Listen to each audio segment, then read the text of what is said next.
Специјалното јавно обвинителство во целиот избират период постојано апелираше, сугерираше, поднесуваше барања за притвор кон осумничениот Никола Груевски и другите осумничени во предметот Титаник. Ке се сетите уште при првото поднесено барање за спроведување на истрага, беа предложени мерки притвор и истите беа одбиени.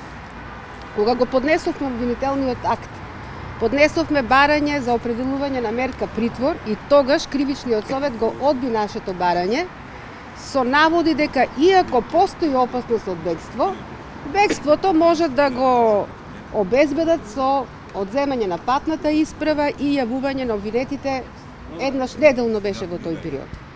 Во меѓувреме обвинетиот Никола Груевски побара јавувањето во судот еднаш неделно да му биде заменето со јавување еднаш месечно, по кое барање ние дадовме мислење дека треба да биде одбиено како неосновано, меѓутоа Советот кривичен на судот го прифати и денес тој има јавување еднаш месечно.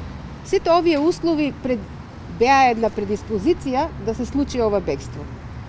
Затоа, кон предлогот, ние кога даваме дека се сомневаме дека ќе бега, сметам дека причината што бил политичар некој, дали бил имотен човек, дали бил многу важен во општеството, воопшто не е важно во тој момент, затоа што секој кога ќе се најде во една ваква ситуација, особено во Титаник, каде што обвинетите се обвинети за кривични дела со најмалку 4, 5, 3 години затвор, опасноста од бегство е сериозна.